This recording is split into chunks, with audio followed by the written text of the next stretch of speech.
Hi guys, welcome back to my channel. ಯಾರೆಲ್ಲ ನನ್ನ video ನೋಡ್ತಿದ್ದೀರಾ ಪ್ಲೀಸ್ ಸಬ್ಸ್ಕ್ರೈಬ್ ಮಾಡಿ. ನಿಮ್ಮ ಮನಸಾರಿಗೆ ಸ್ವಾಗತ. ಇವತ್ತು ಬೆಳಗ್ಗೆ ವ್ಲಾಗ್ನ ಸ್ಟಾರ್ಟ್ ಮಾಡ್ತಾ ಇದ್ದೀನಿ. ಇವತ್ತು ತಿಂಡಿ ಮಾಡಬೇಕು. ಆಮೇಲೆ ಸ್ವಲ್ಪ ವಾಶ್ ಮಾಡಿದ್ದೀನಿ, ಬಟ್ಟೆ ಎಲ್ಲ ವಾಶ್ ಮಾಡಿರೋ ಬಟ್ಟೆ ಎಲ್ಲನೂ ಸಹ ಒಣಗಾಕಬೇಕು.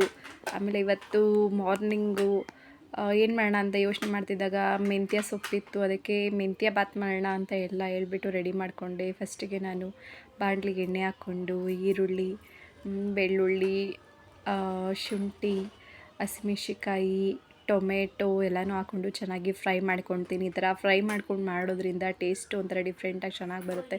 ನಾನು ಯೂಶ್ವಲಿ ಯಾವಾಗಲೂ ಮೆಂತ್ಯ ಬಾತ್ ಮಾಡ್ತಿದ್ದಾಗ ಈ ಥರನೇ ಫ್ರೈ ಮಾಡ್ಕೊಂಡು ಮಾಡ್ತೀನಿ.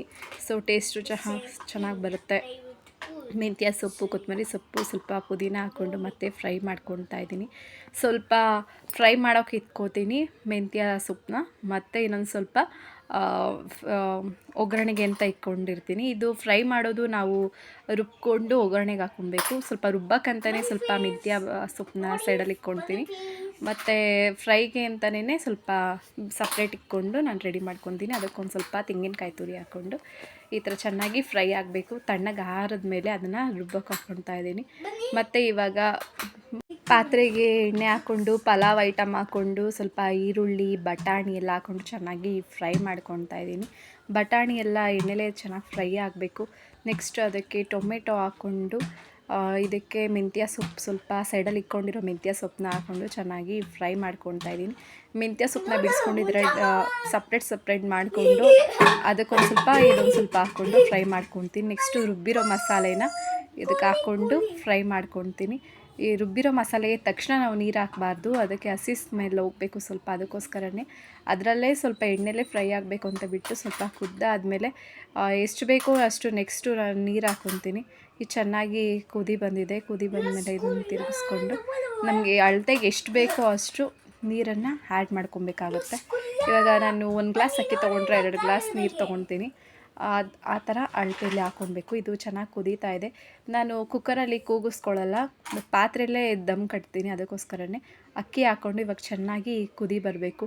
ಟೇಸ್ಟು ಸಹ ಸಖತ್ತಾಗಿ ಬರುತ್ತೆ.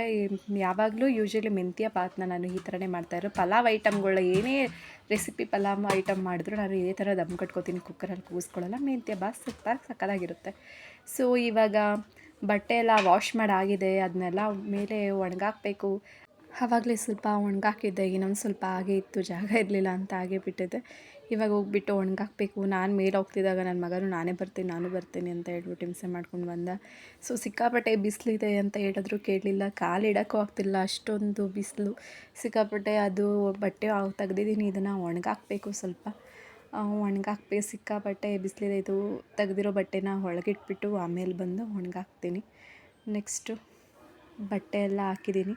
ಇದೆಲ್ಲ ಮಡಚಬೇಕು. ಸ್ವಲ್ಪ ಪಾತ್ರೆ ಇದೆ, ವಾಶ್ ಮಾಡ್ಕೊಂಡಿಲ್ಲ. ಸ್ವಲ್ಪ ಕೆಲಸ ಒಂದೊಂದೇ ಮಾಡ್ಕೊಬೇಕು.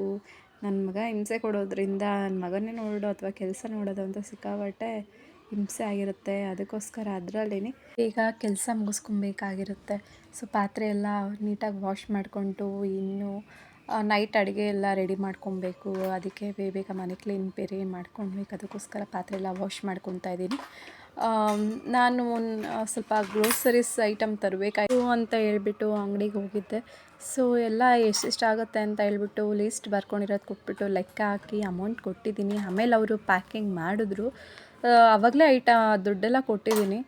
ಅವರು ಐಟಮ್ ಎಲ್ಲ ಪ್ಯಾಕ್ ಮಾಡಿದ್ಮೇಲೆ ಮತ್ತೆ ಕೇಳ್ತಾ ಇದ್ದಾರೆ. ನನಗೂ ಆ ತಕ್ಷಣಕ್ಕೆ ನೆನಪು ಬರಲಿಲ್ಲ, ಏನಿಲ್ಲ. ಯಾರೋ ಒಬ್ಬರು ಈಸ್ಕೊಂಡ್ರು, ಅವ್ರ ಮುಖನೂ ನೀಟಾಗಿ ನೆನಪು ಬರಲಿಲ್ಲ.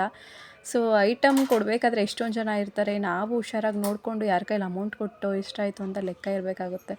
ಅವ್ರು ಯಾರು ಇಸ್ಕೊಂಡ್ರು ಅಂತ ಕರೆಕ್ಟಾಗಿ ನನಗೆ ನೆನಪು ಆಗಲಿಲ್ಲ.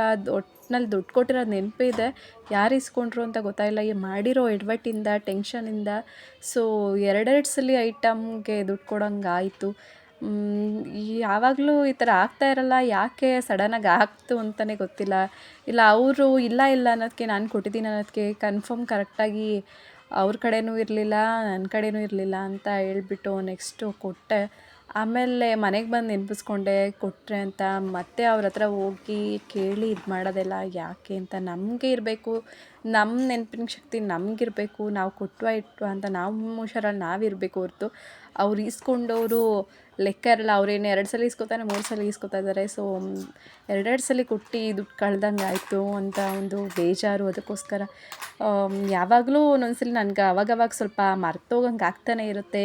ಯಾವುದೇ ವಿಚಾರದಲ್ಲಿ ಆಗಿರ್ಬೋದು, ತಕ್ಷಣ ನೆನ್ಪು ಮಾಡಿಕೊಂಡ್ರೆ ಆಮೇಲೆ ನೆನಪಾಗುತ್ತೆ. ಆ ಥರ ಒಂದೊಂದ್ಸಲಿ ಆಗ್ತಾ ಇರುತ್ತೆ. ಏನು ಮಾಡೋಕ್ಕಾಗಲ್ಲ. ಸ್ವಲ್ಪ ಅದಕ್ಕೋಸ್ಕರ ಬಾದಾಮಿ ಎಲ್ಲ ತಿನ್ನಬೇಕು ಅಂತ ಅನಿಸುತ್ತೆ ನನಗೂ. ನೀವು ನಾನು ಮಾಡಿರೋ ಎಡವಟ್ಟು ಥರ ಮಾಡ್ಕೊಬೇಡಿ. ದುಡ್ಡು ಸುಮ್ಮನೆ ಬರುತ್ತಾ? ಎಷ್ಟು ಬೆಲೆ ಇದೆ ಇದು ಐಟಮ್ಗಳಿಂದ ಹಿಡಿದು ಎಲ್ಲನೂ. ಸೊ ಯಾರೇ ಆಗಲಿ ಒಂದು ಕಡೆ ಹೋದ್ಮೇಲೆ ದುಡ್ಡಿನ ವಿಚಾರದಲ್ಲಿ ಹುಷಾರಾಗಿರಿ. ಏನಾದರೂ ತೊಗೊಳ್ಬೇಕಾದ್ರೂ ಕೊಡಬೇಕಾದ್ರೂ ಹುಷಾರಾಗಿರಿ ಅಂತ ಹೇಳ್ತಾ, ನೆಕ್ಸ್ಟು ಇದೆಲ್ಲ ಸ್ವಲ್ಪ ಐಟಮ್ ತಂದಿದ್ದೆಲ್ಲನೂ ಸ್ವಲ್ಪ ಬಾಕ್ಸ್ಗೆಲ್ಲ ಹಾಕ್ಕೊಬೇಕಾಯ್ತು. ಅದಕ್ಕೋಸ್ಕರ ಸ್ವಲ್ಪ ವಾಶ್ ಮಾಡ್ಕೊತಾ ಇದ್ದೀನಿ ಬಾಕ್ಸ್ ಎಲ್ಲನೂ. ಸೊ ತಂದು ಹಂಗೆ ಮಡಗ್ಬಿಟ್ಟಿದ್ದೀನಿ. ಸ್ವಲ್ಪ ಕೆಲಸ ಇತ್ತು ಎಲ್ಲ ಅಂದ್ಬಿಟ್ಟು ಓಪನ್ ಮಾಡೇ ಇರಲಿಲ್ಲ. ಅದಕ್ಕೆ ಏನೇನಿದೆ ಏನು ಅಂತ ನೋಡೋಣ ಅಂತ ಹೇಳ್ಬಿಟ್ಟು ಇವಾಗ ಓಪನ್ ಮಾಡ್ತಾಯಿದ್ದೀನಿ. ಸ್ವಲ್ಪ ಬ್ಯುಸಿ ಇದ್ದೆ, ಅದಕ್ಕೋಸ್ಕರ ಏನೂ ಓಪನ್ ಮಾಡೋಕ್ಕಾಗಿರಲಿಲ್ಲ. ಇದು ತಂದು 1 ವೀಕ್ ಆಯಿತು ಅನಿಸುತ್ತೆ, ಹಂಗೆ ಮಡಗ್ಬಿಟ್ಟಿದ್ದೀನಿ. ಇದೆಲ್ಲ ಐಟಮ್ ಎಲ್ಲನೂ ಪ್ಯಾಕ್ ಮಾಡಿಸಿದ್ದೆ. ಸೊ ಹಬ್ಬಕ್ಕೆ ಅಂತ ಹೇಳ್ಬಿಟ್ಟು ಇನ್ನೇನು ಯುಗಾದಿ ಹಬ್ಬ ಹತ್ರ ಇದೆ ಅಂತ ಹೇಳ್ಬಿಟ್ಟು ಐಟಮ್ ಎಲ್ಲ ಅವಾಗೆಲ್ಲ ಬ್ಯುಸಿ ಇರ್ತೀನಿ, ಆಗಲ್ಲ ಅಂತ ಹೇಳ್ಬಿಟ್ಟು ಎಲ್ಲ ಇವಾಗೆಲ್ಲ ಏನೇನು ಬೇಕು ಅಂತ ಎಲ್ಲನೂ ಪ್ಯಾಕ್ ಮಾಡಿಸಿ ಎಲ್ಲ ತೊಗೊಂಡು ಬಂದಿದ್ದೀನಿ. ಎಲ್ಲ ಕಾಳುಗಳಾಗಿರ್ಬೋದು, ಏನೇ ಪೂಜೆ ಐಟಮ್ ಎಲ್ಲನೂ ಸ್ವಲ್ಪನೇ ನಾನು ತೊಗೊಂಡು ಬಂದಿದ್ದೀನಿ. ಸ್ವಲ್ಪ ಕಾಳುಗಳು 1/4 kg ಕಡಲೆಕಾಳಾಗಿರ್ಬೋದು ಅಥವಾ ಹೆಸ್ರು ಕಾಳಾಗಿರ್ಬೋದು, 1/4 kg, ಅರ್ಧ kg, 1 kg ಅಷ್ಟೇ ನಾನು ಲೆಕ್ಕ ಹಾಕ್ಕೊಂಡು ತೊಗೊಂಡು ಬಂದಿದ್ದು. ನೆಕ್ಸ್ಟು ಹಬ್ಬ ಆದಮೇಲೆ ಎಷ್ಟು ಬೇಕೋ ಅಷ್ಟು ತೊಗೊಳ್ಳೋಣ ಅಂತ ಹೇಳ್ಬಿಟ್ಟು ಎಲ್ಲ ಸ್ವಲ್ಪನೇ ಪ್ಯಾಕ್ ಮಾಡಿಕೊಂಡು ಇವಾಗೆಲ್ಲ ಏನೇನಿದೆ ಅಂತ ಓಪನ್ ಮಾಡ್ತಾಯಿದ್ದೀನಿ. ಎಲ್ಲ ಮಾಡಿರಲಿಲ್ಲ. ಸೊ ಅದೇ ಬೇಜಾರಿತ್ತು. ಈ ಥರ ದುಡ್ಡೆಲ್ಲ ಜಾಸ್ತಿ ಆಯ್ತು, ಕೊಟ್ಬಿಟ್ನಲ್ಲ ನಾನು ಟೆನ್ಷನಲ್ಲಿ. ಏನೋ ಒಂದು ಮತ್ತು ಫ್ಯಾಮಿಲಿ ಟೆನ್ಷನ್ ಇತ್ತು. ಸೊ ಅದಕ್ಕೋಸ್ಕರ ಸ್ವಲ್ಪ ಎಲ್ಲ ಹಾಗೆ ಎತ್ತಿಟ್ಬಿಟ್ಟಿದ್ದೆ. ಇವಾಗೆಲ್ಲ ಓಪನ್ ಮಾಡೆಲ್ಲ ರೆಡಿ ಮಾಡ್ಕೊತಾ ಇದ್ದೀನಿ. ಇದೆಲ್ಲ ಬಾಕ್ಸ್ಗೆಲ್ಲ ಫಿಲ್ ಮಾಡ್ಕೊಳ್ಬೇಕು. ಎಲ್ಲ ಏನೇನು ಐಟಮ್ ಇದೆ ಅಂತ ನೋಡಿಬಿಟ್ಟು ಸ್ವಲ್ಪ ಫ್ರಿಜ್ಗೆ ಇಟ್ಕೊಳ್ಳೋವಂಥದ್ದು. ಕಾಳುಗಳೆಲ್ಲ ಬೇಗ ಬೇಗ ಹುಳ ಥರ ಆಗಿಬಿಡುತ್ತೆ. ಅದಕ್ಕೋಸ್ಕರ ನಾನು ಮಾತ್ರೆ ಎಲ್ಲ ಆ್ಯಡ್ ಮಾಡಲ್ಲ ಅದಕ್ಕೆಲ್ಲ. ಕೆಲವರೆಲ್ಲ ಮಾತ್ರೆ ಅದೆಲ್ಲ ಹಾಕ್ಕೊತಾರೆ. ಇಲ್ಲ, ನಾನು ಸ್ವಲ್ಪ ಫ್ರಿಜ್ಗೆ ಇಟ್ಕೊಂಡು ಇಲ್ಲ ಯಾವ್ಯಾವ್ದು ಬಳಸ್ಕೊತೀನಿ. ಬೆಳಗ್ಗೆನೇ ನನಗೆ ಬಿಸಿ ಜ್ಯೂಸ್ ಕುಡಿಯೋಕ್ಕೆ ಇಷ್ಟ. ಅದಕ್ಕೋಸ್ಕರ ಪ್ರಿಪೇರ್ ಮಾಡ್ಕೊಳ್ಬೇಕಂದ್ರೆ ಸ್ವಲ್ಪ ಸಿಕ್ಕಾಪಟ್ಟೆ ಕೆಲಸಗಳಿರುತ್ತೆ. ಅದೆಲ್ಲ ಮುಗಿಸಿ ಮಾಡೋಷ್ಟರಲ್ಲಿ 10 ಗಂಟೆ ಮೇಲೆ ಆಗಿಬಿಟ್ಟಿರುತ್ತೆ. ಅದಕ್ಕೋಸ್ಕರನೇ ಯೂಟ್ಯೂಬಲ್ಲಿ ಶಾರ್ಟ್ಸ್ ನೋಡ್ತಾ ಇದ್ದೆ. ಅದರಲ್ಲಿ ಯಾರೋ ಈ ಥರ ಬಿಸಿ ಜ್ಯೂಸ್ನ ಐಸ್ ಕ್ಯೂಬ್ ಥರ ಮಾಡಿ ಗ್ಲಾಸ್ಗೆ ಹಾಕ್ಕೊಂಡು ವಾಟರ್ ಆ್ಯಡ್ ಮಾಡಿಕೊಂಡು ಕುಡಿತಾಯಿದ್ರು.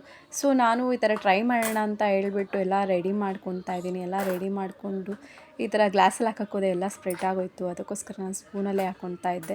ನೀಟಾಗೆಲ್ಲ ರುಬ್ಕೊಂಡು ಐಸ್ ಕ್ಯೂಬ್ ಹಾಕ್ಕೊಂಡು ಬೆಳಗ್ಗೆ ಕುಡಿಯೋಣ ಅಂತ ಹೇಳ್ಬಿಟ್ಟು ರೆಡಿ ಮಾಡಿಕೊಂಡೆ. ಸೊ ನನ್ನ ಇವತ್ತಿನ ವ್ಲಾಗ್ ಇಷ್ಟ ಆಗಿದ್ದರೆ ಪ್ಲೀಸ್ ಸಬ್ಸ್ಕ್ರೈಬ್ ಮಾಡಿ, ಸಪೋರ್ಟ್ ಮಾಡಿ. ನಿಮ್ಮ ಮನಸರೇನ ಯಾವಾಗಲೂ ನೋಡ್ತಾ ಇರಿ. ಮತ್ತೆ ಸಿಗುವ.